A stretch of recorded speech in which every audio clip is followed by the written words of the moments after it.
So imagine this scenario for a second. You just passed the most difficult English exam of your entire life. Oh, that's a great feeling. Right. Or maybe you finally had like a fluid 20-minute conversation with a native speaker at a coffee shop. Uh-huh. And you didn't freeze up once. Huge milestone. Exactly. Your friends are thrilled for you. The test scores are literally right there on the paper. But inside your head, there's just this massive alarm blaring. Yeah, telling you it was all a mistake. Yes. It's telling you the whole thing was a fluke. Like, you're convinced you just guessed the right answers. Or that the person at the coffee shop was just, being overly polite and actually thought your English was terrible. It's just kind of nodding along to be nice. Right. Yeah. You sit there thinking that any second now, someone is going to pull back the curtain and realize you are a complete fake. It's a horrible feeling. It is. But if you have ever felt that sudden drop in your stomach, we want you to know you are not crazy.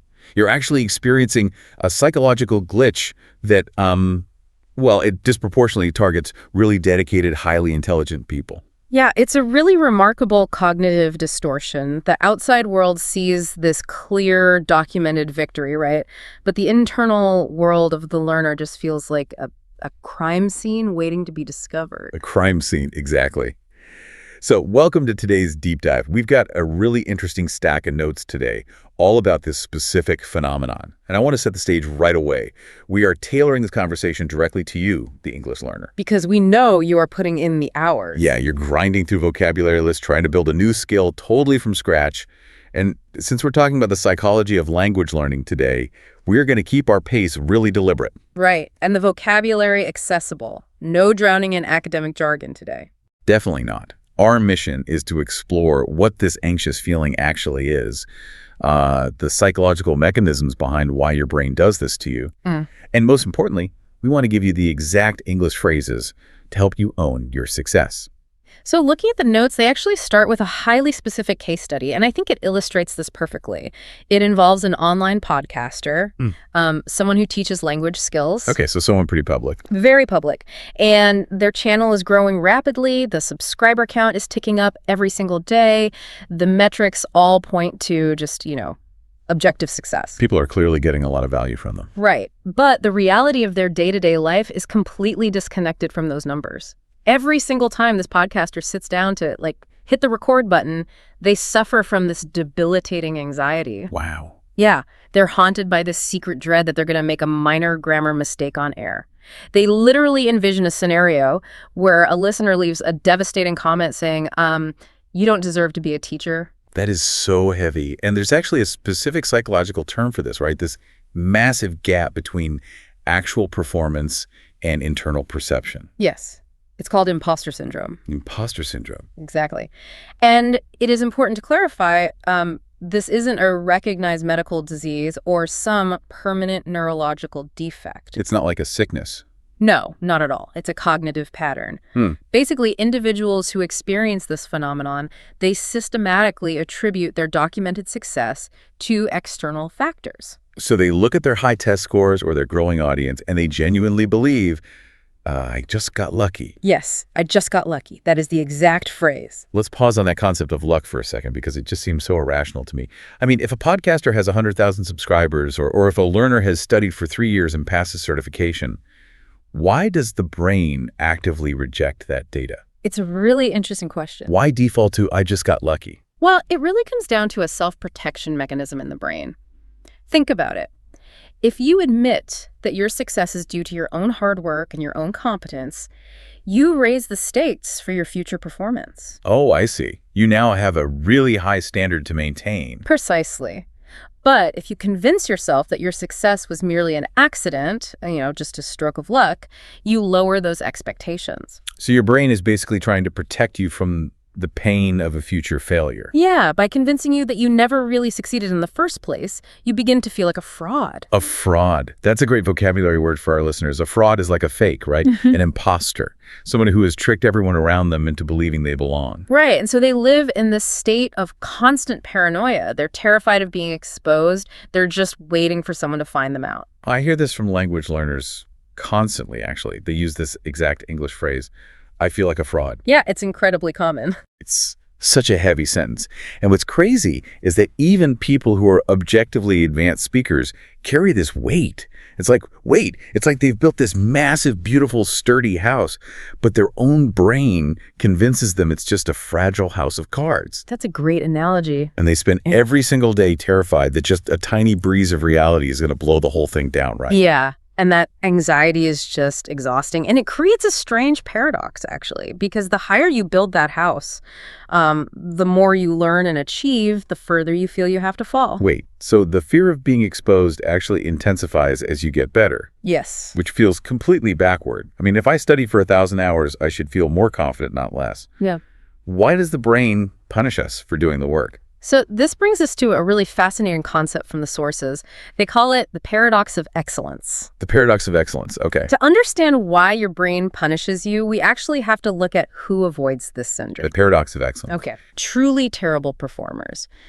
People who have absolutely no skill in a given area almost never feel like frauds. Wait, really? The people who are actually incompetent don't worry about being incompetent. They don't. They literally don't have the capacity to worry about it. Psychology has documented this extensively. Basically, incompetent people lack the foundational knowledge required to evaluate their own performance. So because they don't know what good performance looks like, they just blindly assume they're doing a great job. Exactly. Falling into the trap of imposter syndrome actually requires a specific set of highly positive traits. Oh, interesting. Like what? Well, it requires having high standards, meaning you refuse to accept mediocre work from yourself. It requires being genuinely competent. And most of all, it requires deep self-awareness. So it really is a paradox. The contradiction is that the sheer act of worrying about whether your English is good enough is the ultimate proof that you actually possess high standards and self-awareness. Exactly. You have to be smart to know you might not know everything. That makes so much sense. The sources actually use a really powerful visual metaphor to explain the mechanics of this. I want you to think of your current knowledge like a circle drawn on a blank canvas. Okay, I'm picturing a circle. Right. Inside the circle is everything you understand. So your current vocabulary, the grammar rules you've mastered. Outside the circle is the vast unknown. All the idioms, dialects, complex structures you haven't learned yet. Got it. So when you first start learning English, that circle is tiny. You maybe know how to say hello and where's the bathroom. Right. And because the circle is tiny, the outer edge of that circle, the boundary line where your knowledge actually touches the unknown, is also very small. Oh, I see where this is going. Yeah, you simply don't have enough contact with the unknown to realize how vast it is. You might think, oh, English is easy, I've got this. But as you dedicate yourself to studying, your circle of knowledge expands. You learn past tense, future tense, conditionals. The circle gets much wider. But as the volume of your knowledge increases, the perimeter of your circle gets massively longer.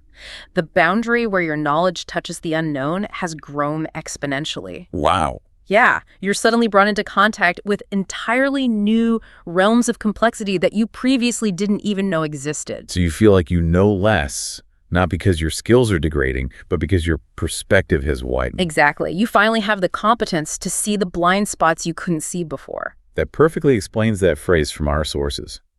Let me teach this one to our listeners. The more you know, the more you realize you don't know. It's so true. It isn't just a philosophical proverb. It is a literal description of how cognitive awareness scales. It's almost like hiking a mountain. Oh, I like that. Yeah, think about it. When you're standing at the bottom, like in the parking lot, you only see the first few trees on the trail. You think the hike is going to be a breeze. But it's only when you climb for 3 hours and finally break through the tree line that you suddenly see this massive, intimidating mountain range stretching out ahead of you that you haven't climbed yet. Yes. The view is more intimidating precisely because you climbed high enough to see it. But wait, doesn't that sort of doom the learner? What do you mean?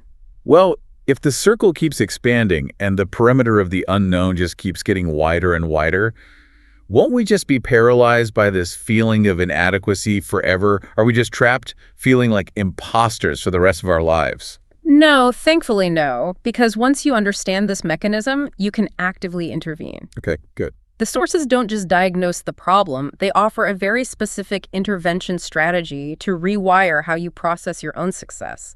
They call it fact-checking. Fact-checking, like a journalist verifying sources for a news article, but applied to your own internal monologue. Precisely. When imposter syndrome flares up, Your emotional brain is basically lying to you. The anxiety is screaming that you're a fake. Right. So the fact-checking strategy requires you to completely separate your emotions from objective reality. You cannot use your temporary feelings to deny hard facts. I mean, that sounds good in theory, but isn't that a little overly simplistic? If I feel a deep, visceral panic about speaking English in a meeting, just telling myself, hey, look at the facts, feels a bit like putting a Band-Aid on a broken leg. Does that actually override the emotional response? It does, but only if you do it physically. Physically. Yeah, the sources advise against just thinking about the facts because your emotional brain will out-argue your logical brain every single time in your head. You have to physically take out a piece of paper and a pen. Oh, I see. The act of writing forces your brain to slow down. It engages the prefrontal cortex, which is the logic center, and that interrupts the emotional loop. You literally write down undeniable data points. So you'd write things like, I passed the B2 certification exam. Exactly. Or, I consistently listen to English podcasts for 50 days straight. Or I navigated a phone call with a client yesterday. Yes, you treat yourself like a hostile witness in a courtroom. You present the evidence. When your brain says, I just got lucky, you point to the paper and say, luck doesn't study for 50 days straight. The data proves I did the work. The data proves I did the work. That's powerful. You basically establish a paper trail of your own competence. Exactly. Okay, so that addresses the internal battle perfectly.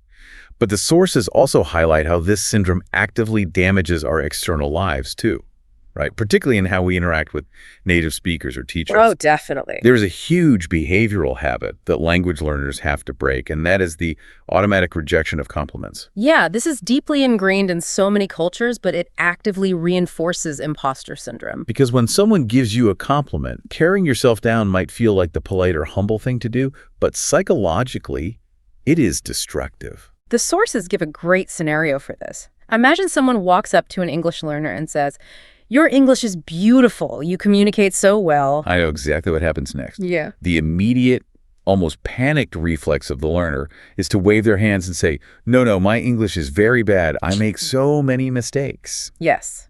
And by denying the compliment, you are doing two really damaging things. First, you're practically insulting the person who complimented you by telling them their judgment is flawed. Right. And second, you are verbally confirming to your own brain that you are, in fact, an imposter who doesn't deserve praise. I see this constantly. We have this social programming that tells us humility means insulting ourselves. If we say, yes, my English is good, we worry we're going to sound arrogant. Exactly. So we need new social scripts. We need phrases that allow us to accept a compliment without sounding like a narcissist. And the sources offer some brilliant alternatives for this. They do. They focus on acknowledging the effort rather than claiming, inherent genius. So when someone says your English is beautiful, you replace that self-deprecating habit with this phrase. Thank you, I worked hard on it. Oh, I love that. Thank you, I worked hard on it. The nuance there is perfect. Yeah. You aren't saying, I know I'm a natural talent. You are grounding the compliment in reality. Yes. It honors the thousands of flashcards, the awkward conversations, the late-night study sessions. It validates your entire journey. And there's another highly effective phrase from the text. When you achieve a milestone or enter a space where you feel intimidated, you can say, I earned my place here. I earned my place here. That really bridges the gap between feeling like a fraud and recognizing your own agency. Right. You didn't sneak in through the back door. You paid the admission price with your time and effort. This mental shift, though, it doesn't happen overnight, right? Rewiring your brain to accept facts over fear and to accept compliments over self-criticism, that takes as much repetition as learning a new verb conjugation. Absolutely. It's a total reframing of the learner's mindset. Well, we've covered a lot of ground here today. Let's recap a bit. We started by dismantling that terrible feeling of being a fraud, realizing that the tendency to chalk everything up to luck is just the brain's defense mechanism against future pressure. Right.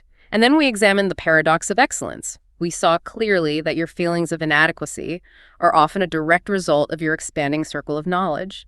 You only feel intimidated because you have finally gained the competence to see how vast the language truly is. Exactly. And finally, we laid out the counterattack. We bypassed the emotional panic by physically writing down the undeniable facts of our progress. And we stopped insulting our own hard work by trading in, my English is bad, for thank you, I worked hard on it. To solidify all of this, the source text leaves us with a really beautiful grounding affirmation. Oh, let's hear it. So when the doubts inevitably creep back in, when you're staring at a blank email or hesitating before speaking up in a meeting, take a breath and remind yourself of this baseline truth. I am not a fraud. I am a learner, and I deserve to be here. I am not a fraud. I am a learner, and I deserve to be here. That is fantastic. Keep that phrase in your back pocket, everyone. But before we wrap up this deep dive, I want to leave you with one final thought to mull over on your own time. Let's hear it. We spent this whole conversation establishing that the feeling of being an imposter is actually a byproduct of your circle of knowledge expanding, right? It's a sign of contact with the unknown. Right. So consider the inverse. What does it mean if you suddenly stop feeling like an imposter altogether? If you wake up one day and feel entirely comfortable, completely unchallenged, and totally satisfied with what you know, could that lack of anxiety actually be the real danger sign that you stopped growing?